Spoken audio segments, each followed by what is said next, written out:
को भी चुनौती देता हूं कि सुन रहे हैं, गिरिडीह का झंडा मैदान आपके बाप का है।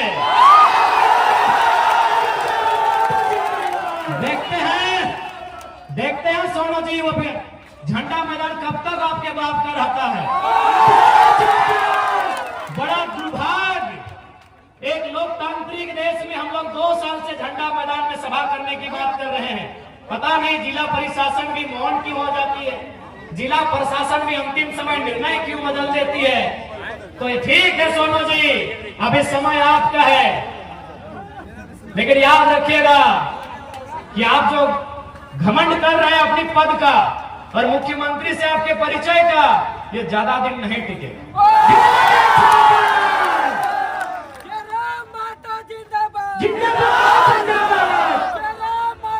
और याद रखिएगा, इस बार गिरिडीह की जनता आपसे हिसाब लेगी। गिरिडीह की जनता आपसे इस बात का हिसाब लेगी कि आपने जितना जीएम लैंड में कब्जा किया है, आपने जितना कंपनी और फैक्ट्री से दलाली लेने का काम किया है, उसका पाई पाई हिसाब गिरिडीह की जनता लेगी। माननीय सुदीप कुमार सोनू जी, इस बात को याद रखिएगा। आज केवल गिरिडीह की बात करें तो आज आपके आसपास इसी क्षेत्र में हजारों छोटी बड़ी कंपनियां हैं कि नहीं? आज इसी गिरिडीह में हजारों कंपनियां हैं, रंजित दा, है कि नहीं? हाँ मनोज दा, इसी गिरिडीह में हजारों कंपनियां हैं। आज आप देख सकते हैं, हर एक कंपनियों से धुआं निकलता है, लेकिन विधायक मौन है। अब सवाल ये उठता है कि विधायक मौन क्यों है? क्योंकि मैं आपको एक अनुभव बताना चाहता हूं। एक कंपनी के किनारे मेरा कार्यक्रम था, जब तक मेरा कार्यक्रम था कंपनी ने धुआं को बंद करके रखा था। यानी केवल मेरे कार्यक्रम से अगर धुआं बंद हो सकता है तो विधायक चाहेंगे तो क्या क्या बंद हो सकता है, आप सोच के देखिए। एक कार्यक्रम में, जब तक मेरा कार्यक्रम था, मेरे कार्यक्रम से लगभग 300-400 मीटर की दूरी में एक फैक्ट्री था। उस फैक्ट्री में धुआं उड़ता है, लेकिन जब तक कार्यक्रम था वह धुआं बंद था। क्यों बंद था? न कंपनी के ओनर ने कहा था कि जब तक टाइगर जराम महतो मीटिंग करके चले ना जाए, धुआं मत खोलना।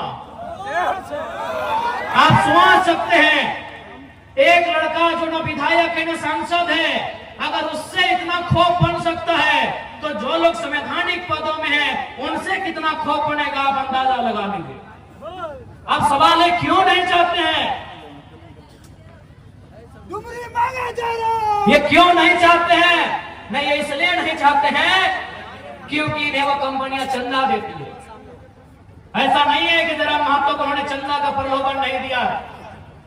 कभी उन्होंने स्कॉर्पियो तो कभी फॉर्च्यूनर जैसी गाड़ियों का ऑफर रखा है, लेकिन हमने एक ही लाइन कहा है कि मैं उस मिट्टी से आता हूं जिस मिट्टी में शहीद निर्मल महतो ने बलिदान देकर झारखंड राज लिया था। आप ये सौदेबाजी उनसे कीजिएगा जो लोग बिकना जानते हैं। हम झारखंड की राजनीति में टिकने आए हैं, और अगर हम टिक गए तो बेईमानों का बहुत बेहतरी से सफाया होगा।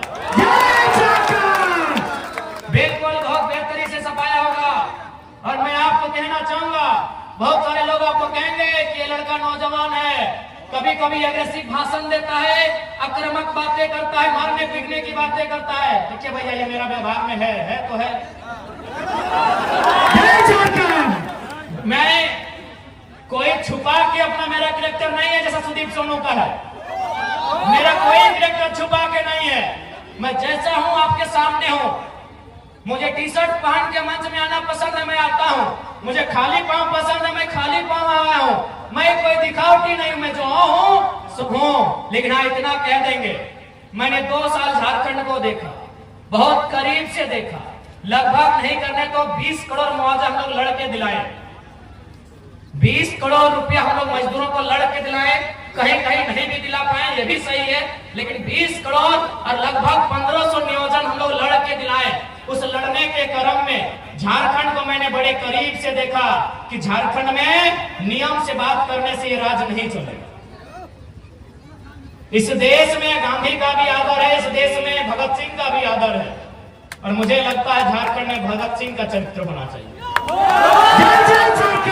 मैं आपको एक ताजा घटना बता रहा हूं। आपने मेरा वीडियो देखा होगा बागमारा में, शायद पहली दृष्टि में आपको भी बुरा लगा होगा कि लड़का क्या बोल रहा है, बदला लेंगे, खून बहेगा, लहू बहेगा। आपके परिवार को हम देख लिए हैं, आपको भी लगेगा चूंकि वो 30-40 सेकंड का वीडियो है, लेकिन असली सच्चाई क्या है अगर आप सुनिएगा तो आपके पांव के नीचे से जमीन खिसक जाएगा। दरअसल बागमारा के उस कोलियारी में 133 मजदूर काम करते हैं। अच्छा एक बात बताइए, अगर कोई कहीं काम करता है तो उसके काम का कोई प्रमाण होता है कि नहीं? चूंकि वो कोलियारी में काम करते हैं यानी बीसीसीएल के अधीन काम करते हैं, लेकिन चूंकि बीसीसीएल ने टेंडर दे दिया है तो टेंडर दे दिया है तो टेंडर वाली कंपनी का जिम्मा होना चाहिए। लेकिन उस मीटिंग में आप सुन रहे होंगे टेंडर वाली कंपनी भी बोल रही है कि वर्कर मेरे नहीं है, बीसीसीएल भी बोल रही है ये वर्कर मेरे नहीं है, जबकि उनको पेमेंट भी मिल रहा है, 5600 मिल रहा है, किसी को 6200 मिल रहा है, किसी को 8000 मिल रहा है। तो मैंने वही सवाल किया कि भाई इनको 8000 पेमेंट दे कौन रहा है? इनको 8000 पेमेंट दे कौन रहा है? ये बीसीसीएल की वर्कर नहीं है, ये आउटसोर्सिंग कंपनी के वर्कर नहीं है, तो इनको पेमेंट दे कौन रहा है? बस वहीं कोई तीसरा आदमी छुप के बैठा है जो विधायक या सांसद है। उनका पेमेंट बनता है 32,000, उनको मिल कितना रहा है? 6,000। बताइए किसका खून नहीं खोलेगा? किसका खून? अगर आप में जरा भी इंसानियत है और आप में जरा भी अन्याय के खिलाफ लड़ने की क्षमता है तो आपका खून खोलेगा ही खोलेगा। पेमेंट कितना बनता है?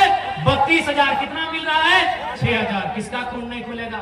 अरे वो तो मीडिया चल रहा था, कैमरा था, हमको भी मालूम था कि मीडिया लोग वीडियो ले रहे हैं, नहीं तो बोतल कसम से हम टेबल में पटकने के लिए नहीं उठाए। अगर वो लाइव नहीं चलता ना तो एक पदाधिकारी का कपार में पटकना। अब आपको अगर मेरा ये कैरेक्टर नहीं पसंद है वोट मत दीजिए, झूठ बोल के वोट नहीं लेंगे। अगर हम लोग सत्ता में आ गए तो बिल्कुल रिएक्शन होगा, जनता के साथ रिएक्शन नहीं होगा। बेईमान और भ्रष्ट पदाधिकारी है उनके साथ रिएक्शन होगा।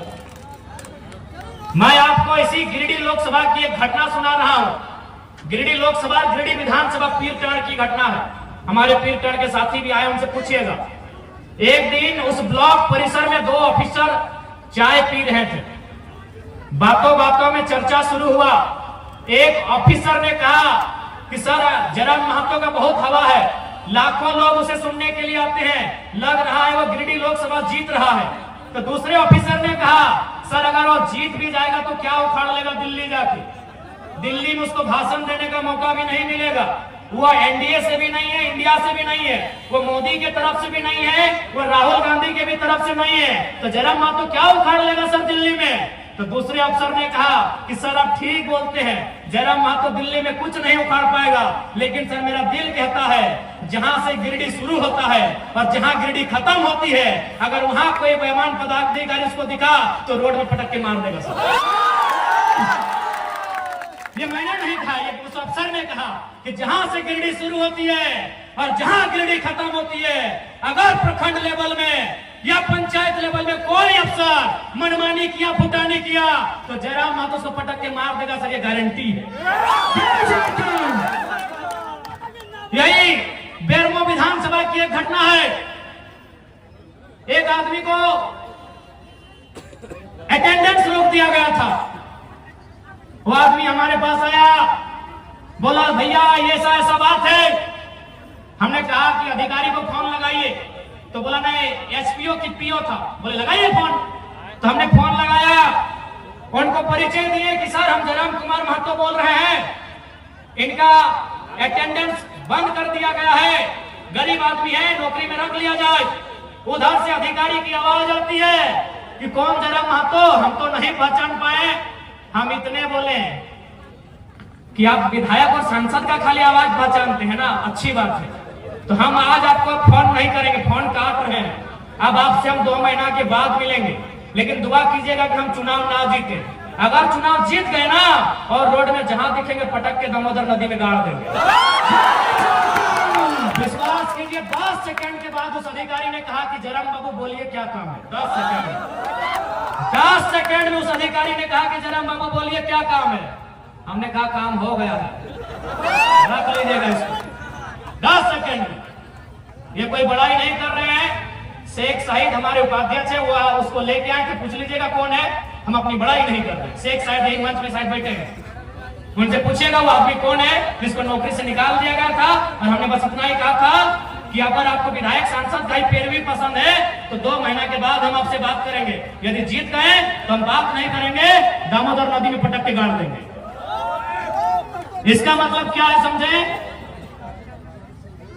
कि नॉन मैट्रिक मंत्री बनाएगा तो क्या होगा, चोर गुंडा लोग को विधायक बनाएगा तो क्या होगा। अफसर सही पूरी तरह हावी है, मैनेजमेंट पदाधिकारी मजदूर के ऊपर चढ़ के बात करते हैं। इसलिए झारखंड को मीठी मीठी बात करने वाला लीडर नहीं चाहिए। यदि आपको लगता है मीठी मीठी बातों से झारखंड का काम हो जाएगा तो हमें मत चुनिएगा, हमें मीठा मीठा बात करने नहीं आता है। हमें मीठा मीठा बात कल्पना भाभी की तरह मीठा मीठा बात करने नहीं आता।